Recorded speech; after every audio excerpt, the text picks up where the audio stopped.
Hello, everyone. Thanks again for joining this session.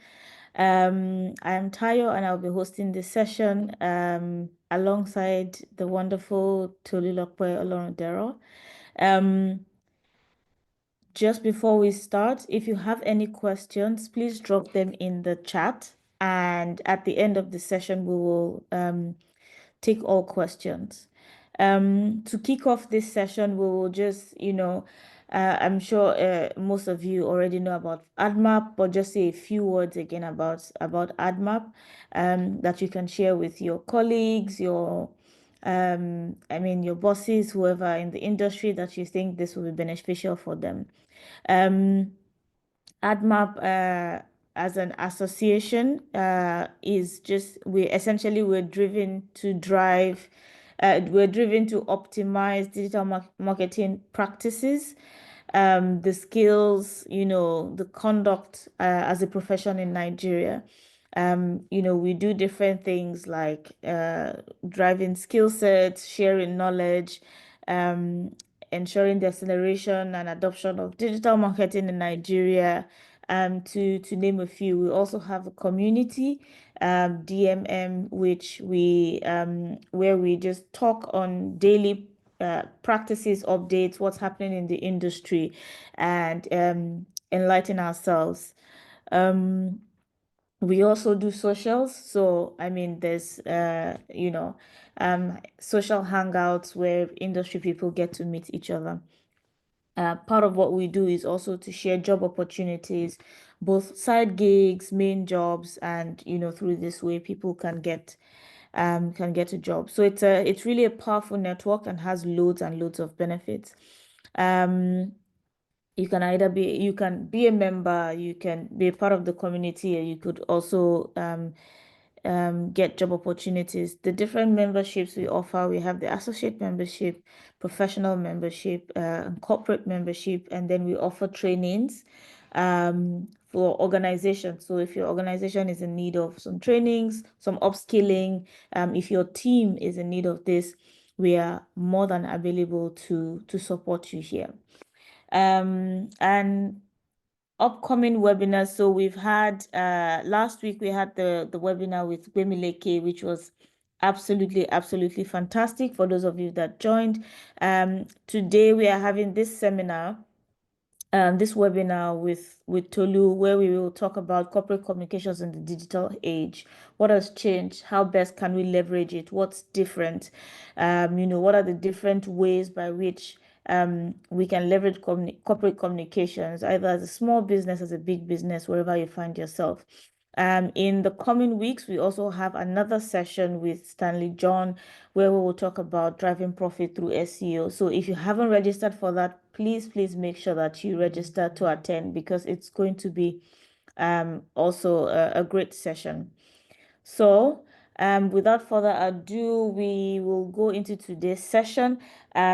We have Tolu. Tolu is, she has been in corporate communications for a long time. She's the founder, principal consultant of Mosron Communications, which is a boutique public relations and consultancy, mainly servicing B2B organizations. She's also the founder of Nigeria Women in Public Relations. You may have seen a few of their events or activities on LinkedIn or around. She's founder of this organization, and really its mission is to advocate and provide growth to female PR professionals in Nigeria. Um, she's got wealth of experience, and we're so happy to have her taking us on this topic, because we can't think of anyone better as an industry practitioner, but also a convener, meaning she's worked with different industry professionals, and she brings this wealth of knowledge to this session. So join me in welcoming Tolu. Tolu, over to you.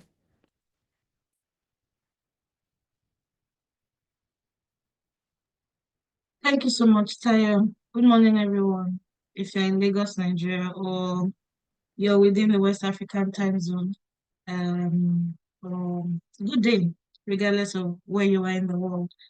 It's a pleasure to have this conversation with colleagues in digital marketing. And I feel I feel worried about the conversation we're going to have today, because coming after that presentation last week from Bimileke is something that I'm almost concerned about, because I heard people were carrying calculator, they were doing board math. I say, ha, it's only English I can speak. Oh. So forgive me if there's no calculation in this one today. Okay.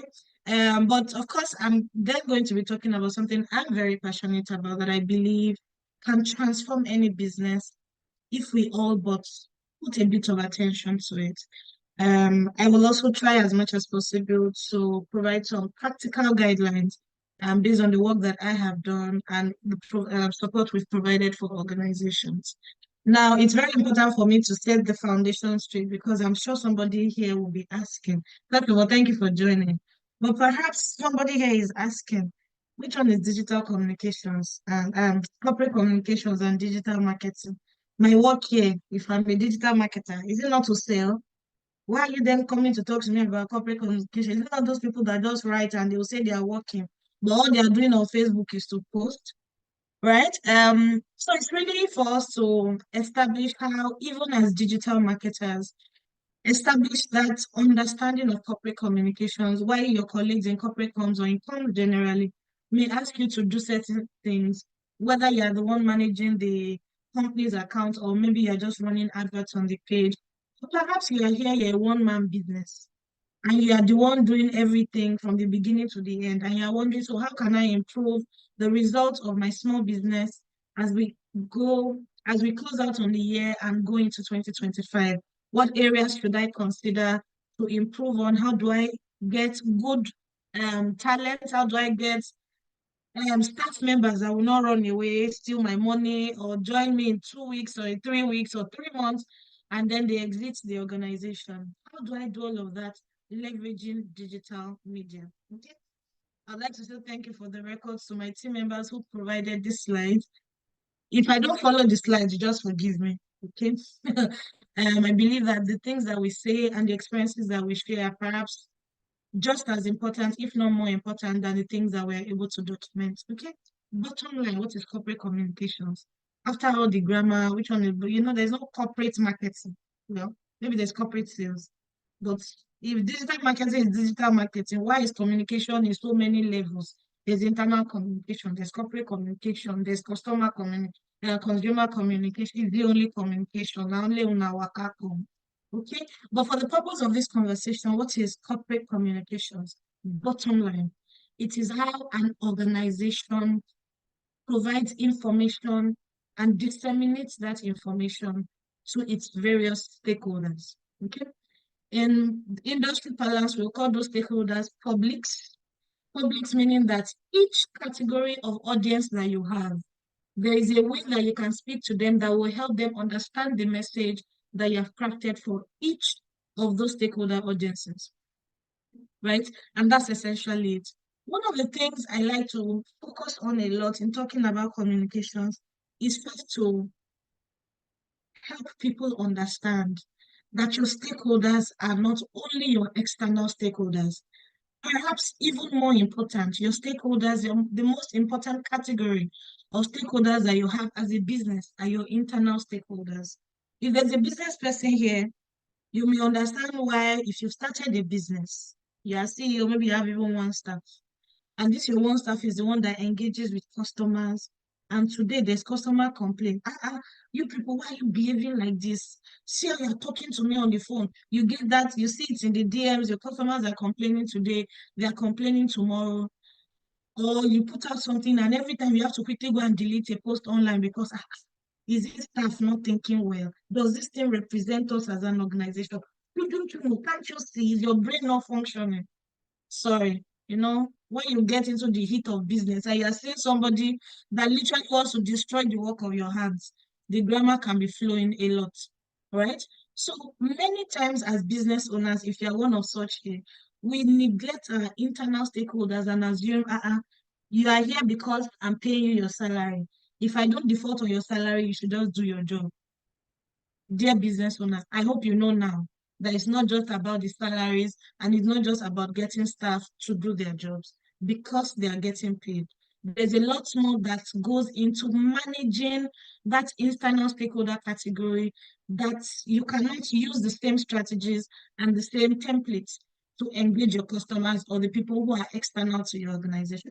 But let's leave that first. But what you should take away from everything I've just said so far, that your internal stakeholders, your staff, you as a business owner, if you are lending money from the bank, your bankers, these are internal stakeholders that see to an extent the inner workings of the organization compared to those who receive the services or products of the organization. Both categories are very important, and corporate communications helps you to have clarity on how to manage both stakeholders for results. It's not just managing for managing sake, it is managing them because you want good results from all these categories of stakeholders. But what was happening in corporate communications before digital marketers came to us to say, all these social media platforms, you know you can make money from it. How was corporate communication essentially existing before that time? And of course, we all existed, hopefully. Is there a Gen Alpha here? I think that's the name they're calling them now. I'm not sure that we have any Gen Alpha yet at ADMA. But we remember the days of radio, right? Where before GSM self, it was only for a certain category and level of people that you could call with your NITEL line. So radio was essentially a one-way channel.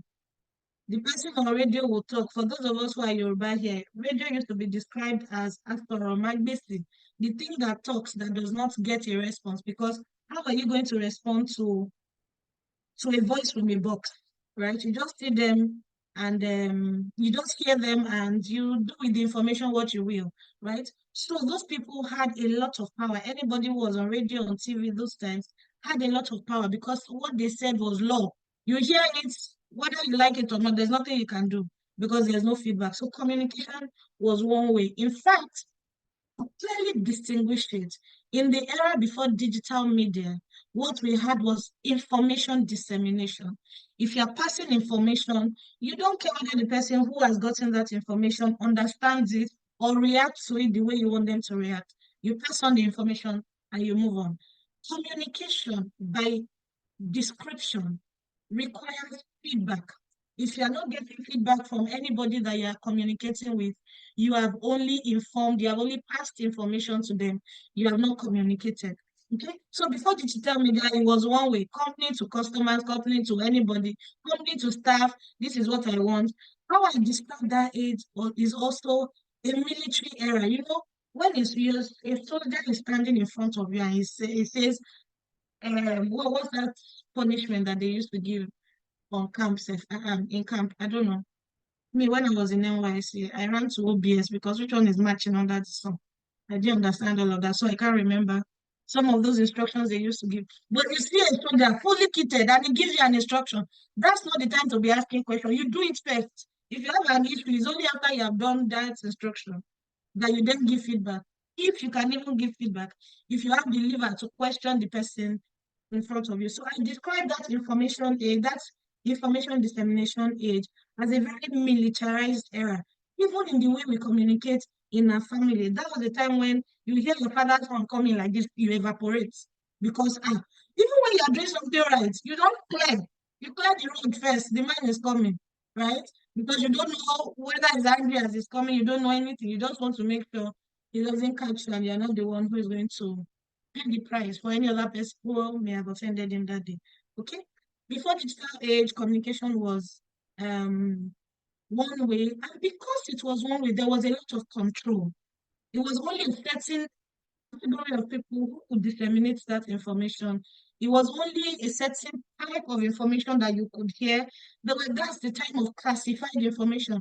This type of information is not for everybody, right? So you could determine what you wanted to say as an organization, or even as a digital marketer, you can decide that, oh, these ingredients in my product, I'm going to talk about the first four only. And I'm going to leave the last five because I don't want people to know about it. And you get away with it because indeed it was only what you told people that they would hear and see. And then of course, what was the reach? Radio, I mean, think about it. I'm here in Lagos now. Whatever is happening in Owerri, and they're talking about it on a radio station in Owerri, I don't know about it because the reach of radio is very limited. It's the same thing with TV channels as well, and even newspapers. Think about the distribution of newspapers and even TV stations that are just terrestrial, right? Newspapers, because that's one of the platforms I use now. How we calculate the reach of newspapers, for example, is really how many prints does that newspaper publish per day, right?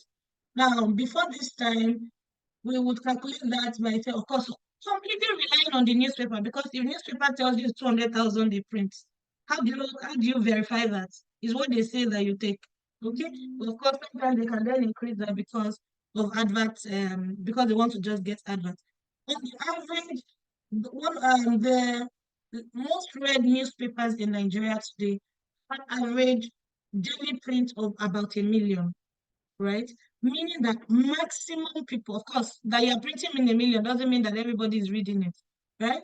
Maximum people, the most read newspaper in Nigeria today, the maximum number of people that interact with that paper, let's say that that number of prints gets into the hands of everybody, meaning that out of over 200 million people in Nigeria, only 1 million people read what is in the papers daily, right? Now, that was the era before digital media, social media platforms came. Do I need to talk about what's happening now in social media in terms of communication and how you can reach people? Before you finish talking as an organization, you have received the answer. First of all, they will give you the assignment. The people that you want to reach, they will give you assignment. You will go back to your strategy session. In fact, in some instances, you will have to call a board meeting to address the concerns of your consumers once they answer you. Sometimes you even pray that this thing I'm going to say, let people not really answer. Because when they answer, you are going to have sleepless nights. All of you are going to stay in the office for overnight once people start to answer you, especially when you're in a crisis situation, right? So in the digital age now, there is, in fact, it is even more than two-way channel, because as you are speaking, you publish information on one channel. That platform will help you, or very kind people will help you amplify it across other channels, right? You can say something on Twitter, it gets on Instagram, it gets on TV, it gets on radio. Is that one not more than two-way again? Because now everybody is talking about the information that you shared on one channel, right? And everybody has opinions about what companies are doing, about what the marketing activities of an organization is doing, how they're advertising, what they're advertising, the content of their advertisements, and even the product or the service that they're advertising. So it's not just about the organization talking to people or just sharing information about what they are doing now. It's about every nuance of the organization, the products, its services, its people, and its processes. It's the product of the organization, the product of the service, the people of the organization, and the process with which the organization does the work that it does, right? We've had cases and instances of organizations encountering crisis. A quick example, in 2022, in Kenya, there was this hashtag on Twitter, boycott KFC. I don't know if anybody remembers it then, but I did a case study about it on LinkedIn about why this was an issue. Why would Kenyans say that, why would they all be up in arms for everyone to boycott KFC? Why? KFC in Kenya at that time had been in the country for a decade, and all the chips, potato chips that KFC was the products that they were selling in their stores were all imported. I mean, think about it. What do we have that is very common in Nigeria? Actually, what's that thing that is very common here? Anybody? Anybody? Can people be unmuted, by the way? No, I just okay. Okay, so I mean, if you have thoughts, even though I can't read it, You please can share it drop in it the. in the chat. In the You chat. can drop it in the chat. Yes. Gary, someone said Gary? Yeah. so cassava. Let's say cassava. Yeah, but I mean, what's the product you can make from cassava that it can be mainstream? There's Problem deal, problem deal, problem deal. I mean, it's so interesting how you just ask random questions, and the lack of response to that question shows you the interesting states of our country and our economy. But let's not get overwhelmed because what you want to do, that's it in the rain now. Anyway, so Kenya, now the issue was it wasn't so much that KFC was providing potato chips. It was that in 10 years of operations in Kenya, KFC was importing the potatoes that they were using to make the chips from other countries, including African countries. I can't remember the name of the African country that is closest to Kenya that KFC was importing potatoes from. Now, the challenge with that importation was that Kenya, number one, is the largest producer of potatoes in Africa, and they have 62 varieties of potatoes. And KFC was importing potatoes to make potato chips for Kenyans to eat. And so, one day, after 10 years, so you know how that's usually the circle of crisis. People would have been, they will overlook it, they're okay until one day somebody will wake up and say it is time for us to mess you up. And they did mess them up, and that's how KFC started doing all the impact programs. They started doing empowerment programs for farmers and started making commitments and all of that. But that was the result of a two-way communication channel where aggressively they didn't need to go and protest in front of any KFC store. Everything was online, and it impacted the business so much. It changed their business model, right? That's the impact of, and now think about it, the decision to import potatoes was not a marketing decision. Wasn't a corporate communications department decision. This was a core business strategy that came from the organization's brass. But guess who were the first recipients of the hit from consumers and customers? Whoever was in charge of their social media pages, their digital marketers, because now you have to be more sensitive about the adverts you are going to put out about going to a KFC store. So now you have to think about it carefully. What do I say to Kenyans in my marketing campaign that will not get them up in arms, or where they will not be taking a screenshot to say, how dare you, KFC, right? And so all of that had to come into play, and that is why it is important for us as digital marketers and for us as small business owners, largely playing on the on digital platforms, to be a bit more conversant with the conversations and the things people are saying about not just our brands, but brands that play within the same space as us. You know why? When they start with one, who knows, it will spread and spread and spread until it may get to you. All right. So in the digital age, what else has changed? Now, there's not a lot of control. You say your own, they will say their own too. There's not a lot of control. You can't guide people. Guess what? We now see brands, organizations who are disabling comments on their posts. You say something and you disable comments. Maybe that's on your own page. By the time we take that your screenshot of your post and we're going to put it on Twitter and encourage people to share their thoughts, nobody will teach you that on your next post you open that comment. It's better that they abuse you in your house. Let's manage the conversation here than taking your matter to the world stage where everybody is now sharing screenshots all around. Of course, you then know that in communication, you have to be careful in the things that you say so that you don't create unnecessary crises through digital platforms. And then, of course, audience reach. If a newspaper per day is reaching 1 million people maximum, and only within Nigeria, by the way, think about a viral post on social media. Think about any content on social media. I mean, first of all, you can even own a business, or you as an individual can have a total number of followers that is more than the entire reach of the most read newspaper in Nigeria today, right? But beyond that is the possibility of virality for content, crossing state lines, crossing continent lines, and reaching people that you may never have contact with as a business or as an individual for the rest of your life. And they are here giving very strong opinions about your brand or your organization. By the time you put all of this together, you will understand why we as digital marketers must consider the impact of public communications, how that will impact our organizations and the businesses that we're serving in the work that we do as digital marketers. Remember how I said corporate communications is about how you provide information to your various stakeholder audiences with a view to engender loyalty, right? So when marketing's aim is to sell ultimately, corporate communications and communications as a whole, the ultimate aim for communications is to engender loyalty.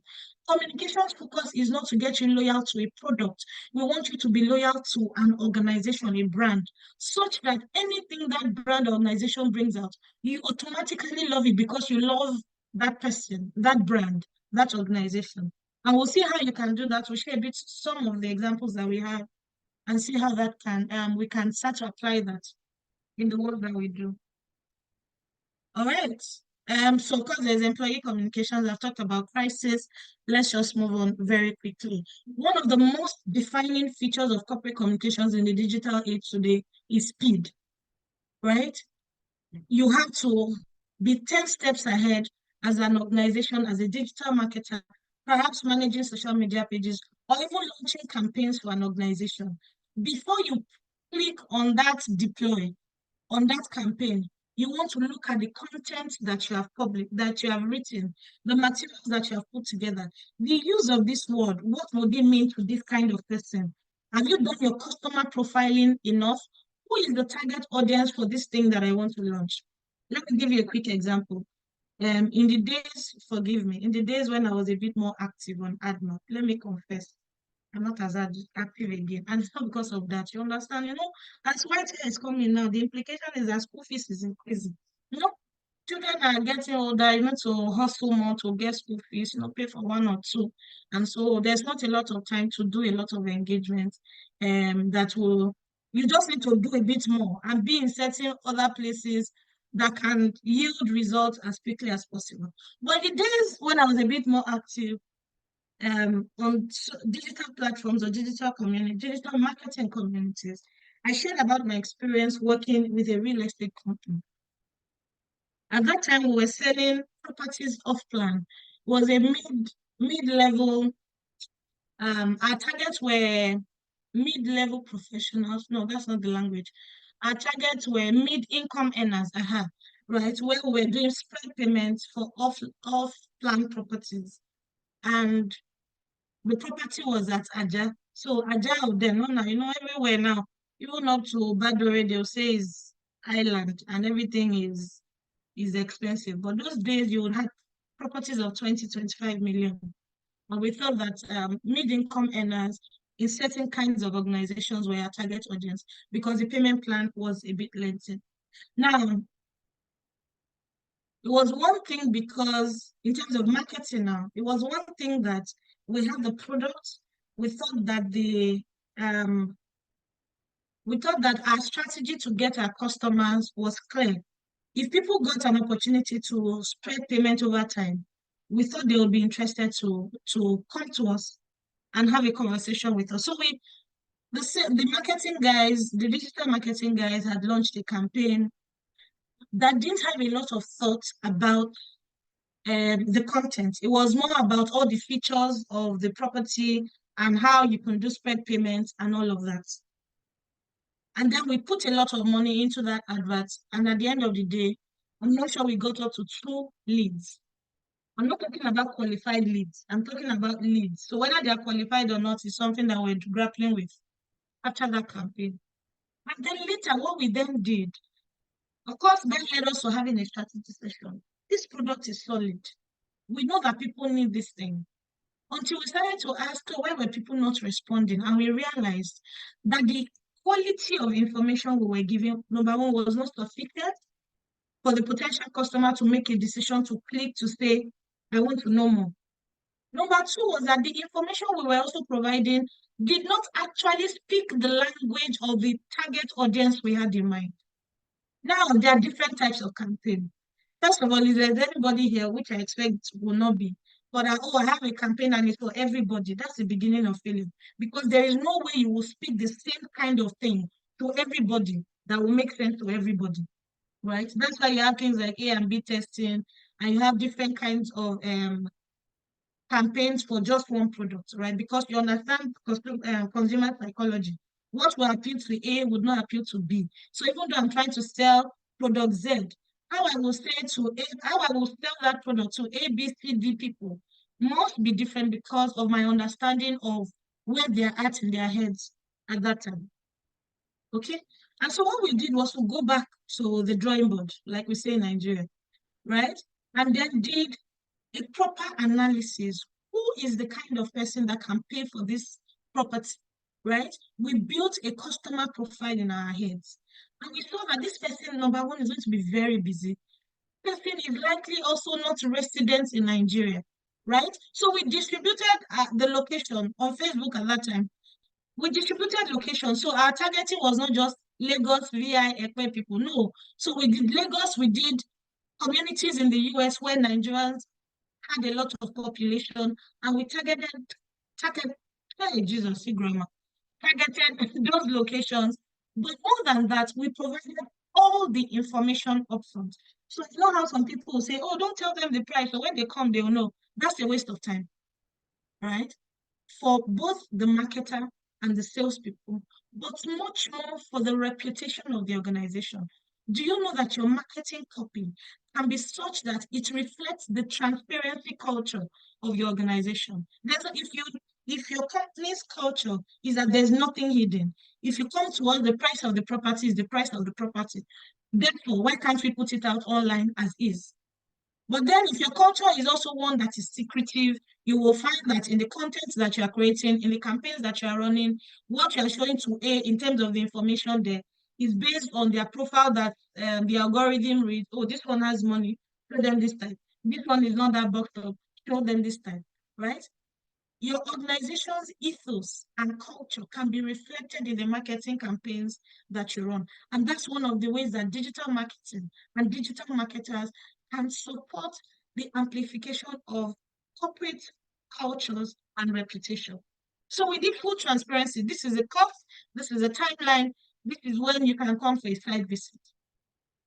Now, we also put a lot of money into it. But the interesting thing was that we also didn't get a lot of response. But you see, the people that responded, I think it was about 56. I remember it clearly because it was such a successful campaign, right? And that's how I came to believe that it's not in the quantity of people that see it or the number of impressions that a post or a campaign gives me. At the end of the day, what am I taking back to the business to say, this is the result of this activity that I've done? Qualified leads, not just leads. These people read it, they have capacity to pay, they were either willing to pay over the next 6 months. We got their names and we took them to site and we continued to nurture them. And so that understanding of consumer psychology helped us to also amplify the corporate culture of the organization in the content for the adverts that we were running. Now, if you're a digital marketer here and they're having culture conversations in the office and you're like, they don't come again. No, you're doing your organization a disservice. You know why? You don't really know what makes the organization the organization. If you are there just to sell, anybody else can sell. Why are you different? The difference that you bring to one of the things that you must bring to the table as a professional digital marketer is your ability to tie in the reputation, your understanding of the reputation of the company, the culture of the company, and your efforts in marketing its products and services. But when you're just there to market, you yourself, you'll be frustrated because the quality of clients you'll be bringing to your organizations, they are going to be asking you, what's going on? Can't you see us? Look at us, look at the person you are bringing. There's that mismatch because you have not given yourself the time to fully immerse yourself into the culture and the mindset of the organization that you're working in. Anyway, let's not stress it too much. What are the implications for this? Corporate transparency, I've talked about it before. It is important in this day and age of whistleblowing. You know, Yoruba again says that the ant, what's kokoro in English? Is it ant? I don't know. But the ant that is doing the vegetable is inside the vegetable. No?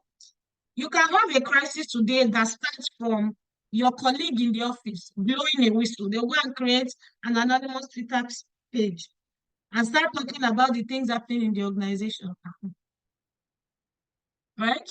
And of course, in a separate conversation, that's why it's so critical for organizations to have a communication policy that guides engagement on social media of their staff, right? It's not everything you can say, and it is not even everywhere you can be, so long as you attach your name to our organization online. But that's a separate conversation. In this day and age of digital media, and the speed of information sharing, one of the things that organizations must embrace and not be jittery about, or doing strategy sessions. Should we tell people? Should people know? Hey, it's not about if people should know. It's about when they will know, because people will know. In this day and age, there is nothing hidden. Have you not seen documents signed by the president leaked online? So what's special about your organization that people will not get to know about?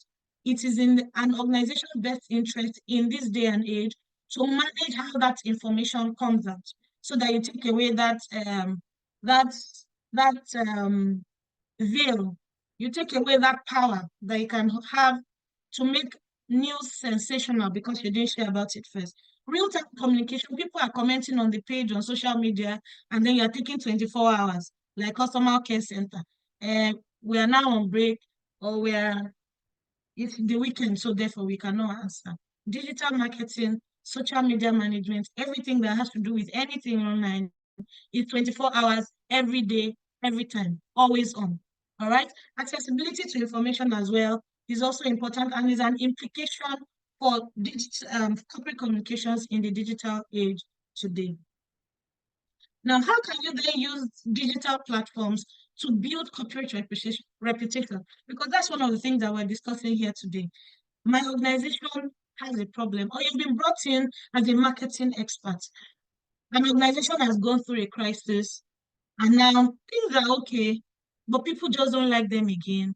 Well, people are not responding on the post, and you've been brought in as a marketing consultant.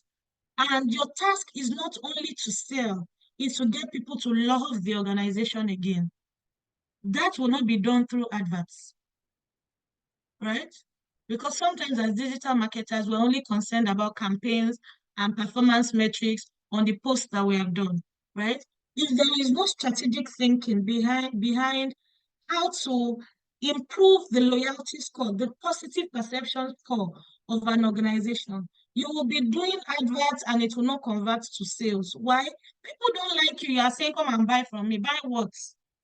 Do you understand? And so sometimes your marketing is to get people to love you, not just to come and buy from you, right? Because if you answer that fundamental question, it will be easier for you to say, come and buy, and then they will say, what are you saying? Right? If you are guys here now, it's like a girl doesn't like you.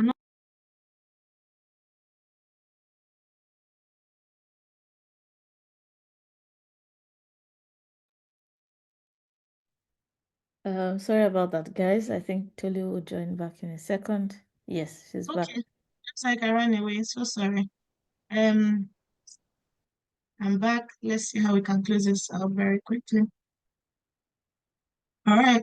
Well, right. So I was saying that marketing to customers without making sure that there is some level of loyalty or love from your target audience is like a guy who all he's doing is throwing money in the face of a girl. You like the girl. In fact, it's not that you like her. You just have money. She's beautiful. It will improve your steez, right? If you are still with a babe like that. But you are not doing anything to make her like you. You are just throwing products in her faces. You are taking her, you are giving her money, right? With the assumption that the money that you are giving her, the product you are selling, will make her then like you. I'm sure that we have breakfast stories here that will demonstrate that that's not an effective strategy in winning a girl's love. So how do you make sure? What are the things that you can do leveraging social media to make sure that there is love for the brand even as you're selling the product? Where is this one running to? Okay, right. So what can you do? What are the things that you can do online to improve corporate reputation scores, and also to improve loyalty to your brand, to the brand that you're leading? One very, very important one that I love, that I provide as a service, is executive leadership and thought leadership communication. What are your executives saying? Are you sure that your boss knows this work? No, sometimes we work with bosses that, what is this guy? Is it just because he has money? How did he get to this place? This guy is dull. Oh. But it's your boss. How are you going to do that? You help him cover his shame. Because if people don't the competence in the leadership of the organization. It will be a difficult sale for you to get people convinced to buy what you are selling. So it is in your best interest to support the leadership of your organization to demonstrate competence. And how do you do that? By putting out thought leadership content. Are you doing impact programs as well? Talk about it online. And not from a perspective of, oh, people are poor, we are the ones helping them. I read something recently from one of my staff online this week about how the language of impact, when people are doing CSR programs, sometimes the language that we use in communicating the work that we're doing around impact is so dehumanizing that people, the recipients, the people that we are serving, they collect it because they need it, but they almost actively hate the company because you dehumanize people even as you are giving them something. So you want to think about that as well in the content that you're doing and how you can do that um, with digital media platforms as well. So what are the other things you can do? Do product and service quality surveys. Make sure that you're active online. Of course, if you're here, if you're not active online, I don't know what that means for your organization, right? All of these things here today are the things that will sum up how to improve your corporate reputation as an organization. And then, of course, the importance, these are things that you can just read up about as well. Make sure that your real-time response, there's real-time response, and you are responding to people. Don't run an advert and people are commenting and you are nowhere to be found. There's no engagement. Have you seen that? For many upcoming content creators online, one of their very important strategies when they start is that every post on their page, they respond to it. But as they hit 500,000 followers now, they are too busy. They'll respond to the first 3 comments and they move on, right? But you will now notice that there are content consumers, but the content creators that maintain that strategy of ongoing engagement, even when they are big. The consumers recognize it and love it, and they love them more for it. Ah, this person still the answer also, even as you don't blow, right? As a digital marketer, are you the one who your people are talking, your audience are talking on your page, and 4 days after you have not responded? It doesn't improve your reputation, the reputation of your organization, and it doesn't really help in engendering loyalty for the brand that you're managing. So how can we be proactive in building reputation? Really, I think we've talked about that already. Build relationships, be authentic. This authenticity these days, it now has different meaning. Your authenticity can be something that you have created that is separate from what the reality is. But that thing that you have built, you want to be consistent with it, right? For example, you can see a Christian girl that wants to be forming body online. But you have to maintain that your badiness online. It's not like today you are baddie, tomorrow we are seeing you in church and you are covering your hair, no earring. If you want to be bad, be bad. Let's know you are bad, right? And then there's crisis communication. One of the things I want to talk about as we close out on this is employer branding and how important it is for organizations and for digital marketers who manage digital platforms for organizations. Do you know that you hold, because you manage digital platforms for the organizations that you work with, you are a critical stakeholder in ensuring that only the best people are attracted, the best hands in terms of talent are attracted to your organization. Here's where.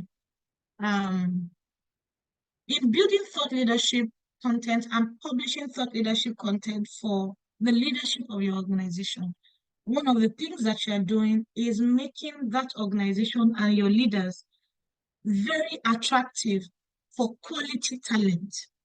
I'll give a quick example, permit me to blow a honey bit. In just about when the recapitalization conversation was going on in Nigeria, I think it ended in this is September, sometime in April. So my team we did a strategy session. We're thinking of how to leverage this trend. You know, sometimes also you don't want to leverage the trend blindly, and it's not by joining hashtag. No, how do you contribute intellectually, depending on your brand and depending on the ethos of your organization? How do you contribute intelligently to a conversation that everybody is interested in?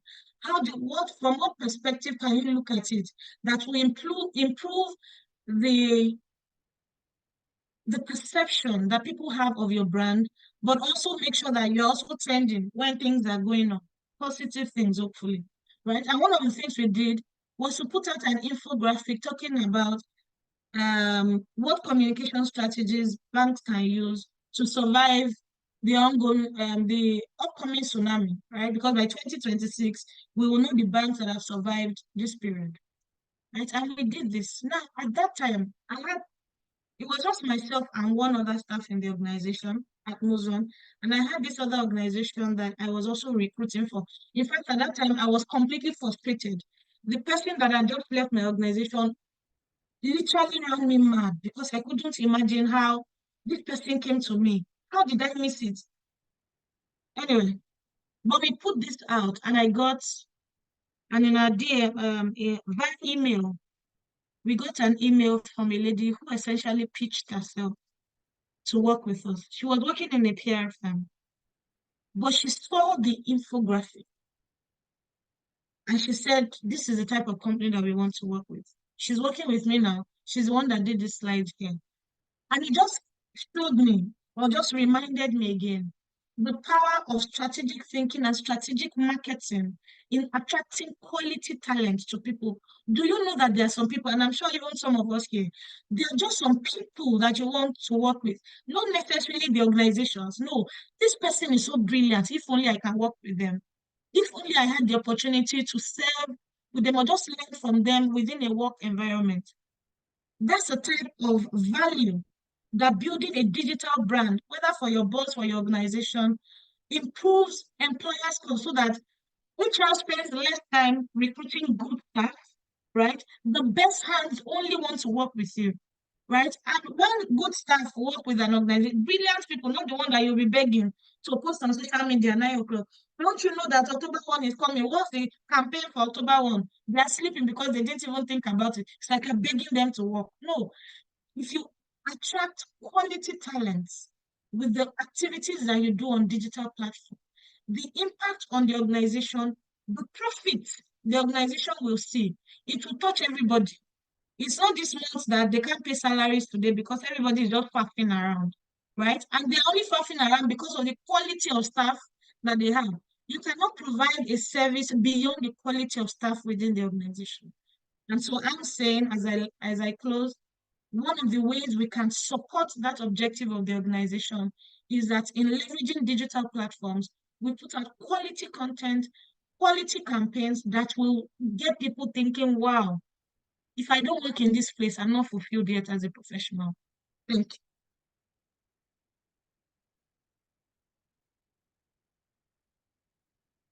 Hi, Taya. Yes. So, thank you very much, Tolu. Uh, so we can hear you again. Sure, I said thank you too. Okay, okay. So, I mean, so far we don't have any questions in the chat, but for the guys that are on, do you have any questions? You can still drop it in the chat if you have any questions. Thank you very much, Tolu, for the session. I think I remember the KFC example you gave and the feedback, they gave, I remember that story so vividly.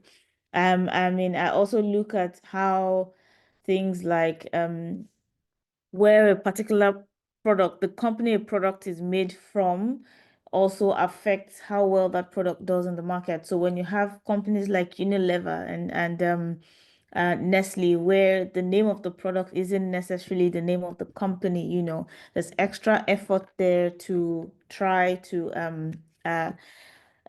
drive a lot more loyalty and love for the company as a whole so that this can also flow into how the brands perform in the market. So thank you very much, Tolu.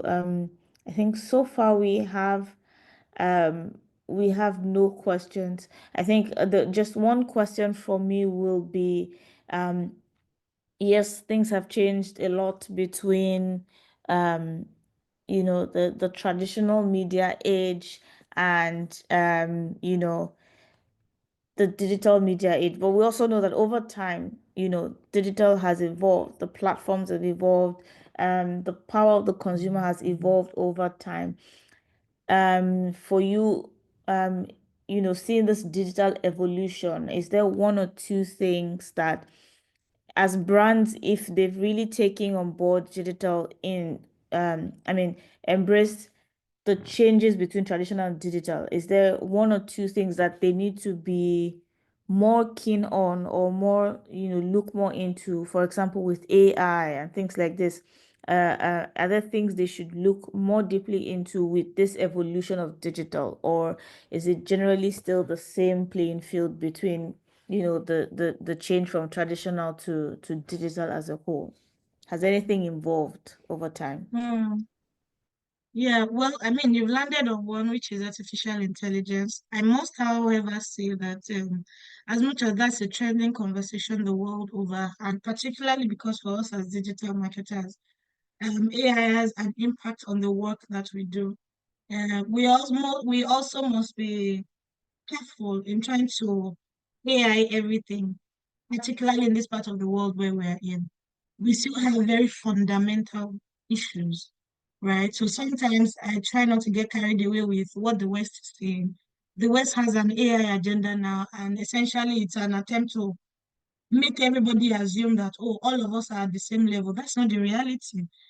Once is talking about clean energy, we are still talking, we are not even fully industrialized yet. The West have moved beyond industrialization. They are now talking about going to the moon. Even our cities here are overpopulated. People are running away from villages, and another set of people are already talking about going to the moon. So sometimes we also want to contextualize how these emerging technologies are leveraged in the work that we do, depending on the regions that we're in. Of course, that does not mean because we're global professionals, it does not mean that you should not keep yourself aware. Because if you don't know, you can't leverage opportunities outside of the region that you're in. And I want to trust that none of us, even if you're going to live in Nigeria, you also want to be playing with the big boys, you know? You want to know, you want to be able to speak the language of the profession, regardless of the location that you're providing that service from. And of course, there's now also a lot of conversations around ESG. I see two questions or comments. I'll quickly get to them. There's now also a lot of conversations and comments about ESG, climate change, clean energy. Now, for us as digital marketers, we may think, I mean, my work is really marketing, right? But you see, if you understand global conversation trends, it will help you be more strategic in the content that you're putting together and informs your strategy for marketing, right? In my organization, for example, outside of the fact that we're starting to think that it will be very great for us to expand our services to the renewable energy sector, because right now in Nigeria, there's not a lot of specialized niche PR companies providing bespoke services to that industry, as it were. And it requires a whole new level of knowledge and reading. But guess what? That's also where money in the world is moving towards now. There's AI and there's clean energy, right? And also just putting out content and just being able to interact with global players as well. If the people around the world or where the part of the world where there's a lot of money flowing, this is what their interest is in. And you want to make sure that you are a well-rounded global professional. And you cannot have a sensible conversation with them about the things that they are interested in now. You are effectively restricting yourself to Africa and Nigeria. It's like the whole world is at your disposal. And you say, no, I love my village lifestyle. Let me just maintain them. My brother, for what? Right? Step up, right? So those two things are really critical. Those are the things I am focused on. For example, last year I told myself, there are going to be crises generated for businesses just only focused on AI. We're already seeing snippets of it now. And I told myself, everybody is doing crisis communication. I want to specialize as an AI crisis manager, right? Because we will get to a time where there will be a lot of crisis because people in this our climb don't fully understand the crisis that can come from AI because the users here don't fully understand the implications. So there will be crises that will come out from that space that you need more than crisis communication knowledge to solve, right? So it's how you position yourself, because we will get there one day. Who is going to be positioned to provide that service? It's not them that you're going to prepare now. You prepare for the opportunity so that when it comes, you have first mover advantage, like we say in marketing, right? So somebody asked on the in the question box, for a fintech startup in the early days of corporate comms and marketing, what specific strategies or tactics would you recommend? So full disclosure, I don't like fintech. No why. Well, tech general. No why. It feels like everybody's trying. Sorry, oh, it's not a shade, but this is wee. Everybody's trying to sell the same thing to the same audience, right?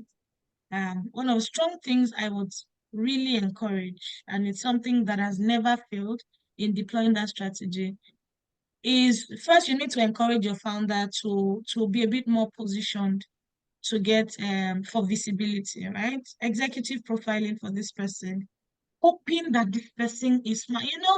I've managed crisis in the tech space. So as much as I don't like tech a lot, I like the crisis. Well, not that I like it, but there's good money when they have crisis, because they always have crisis. Part of the challenge is that there's not a lot of competence, right, from the people who have these companies, right? I've met founders who are managing billions of investor funds.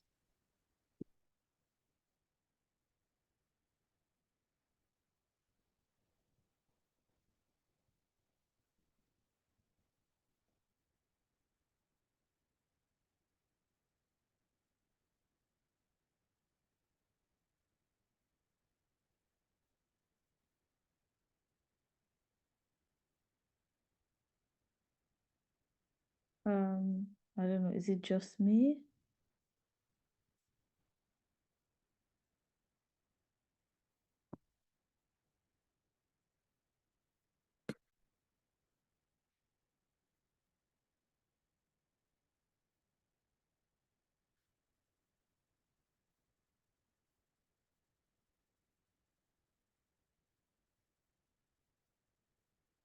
Okay, I think Tolu will join again.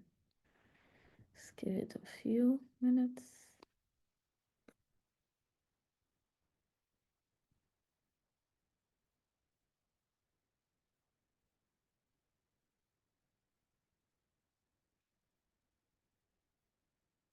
Yes, she's here. Sorry, No worries. I'm back again. I'm so sorry. My internet went off.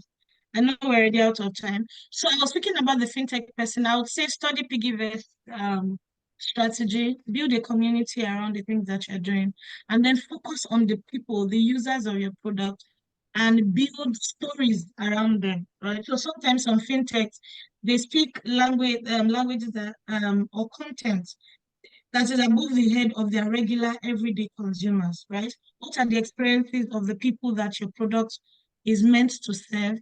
Let people see themselves reflected in the content that you're writing for the product that you're building, really. I think that's something that one can do.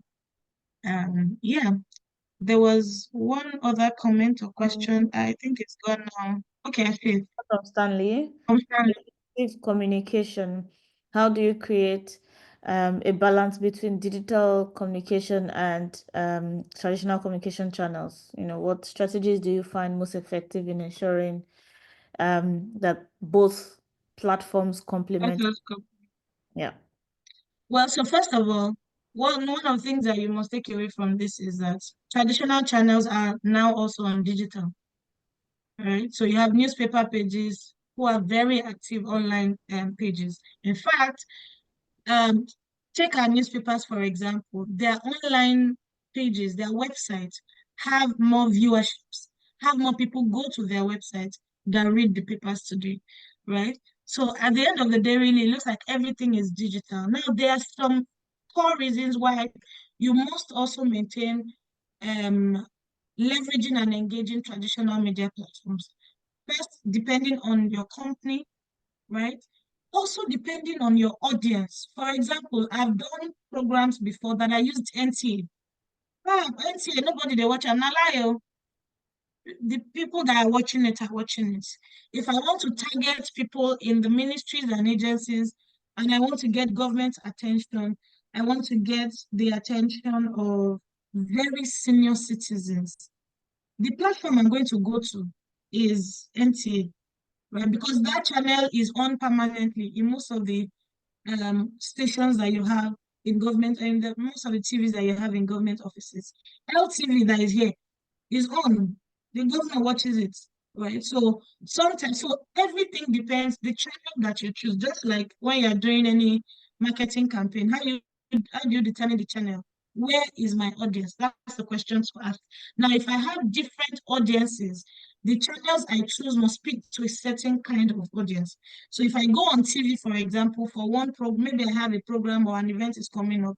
I'm on TV, I'm on NTA, I'm on LTV, and maybe channels. But I'm also online, I'm on LinkedIn, depending on the kind of audience I'm trying to reach. Now, for my business, I don't run adverts. Sorry, because this is digital marketing. But for a PR professional, one of the things I hold very strongly is that public relations has capacity to deliver results in and of itself, right?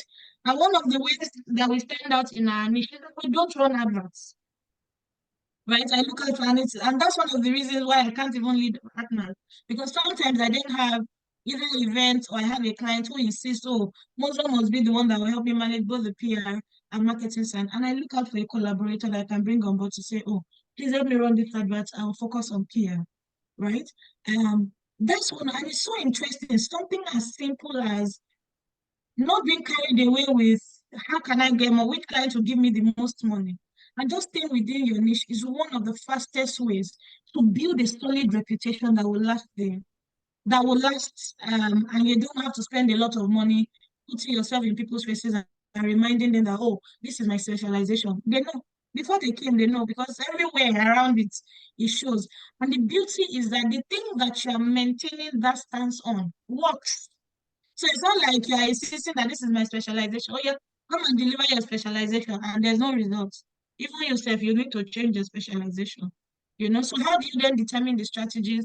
Your audience determines everything, really. Your audience and your product, everything. I mean, even in your campaign, what is my audience saying?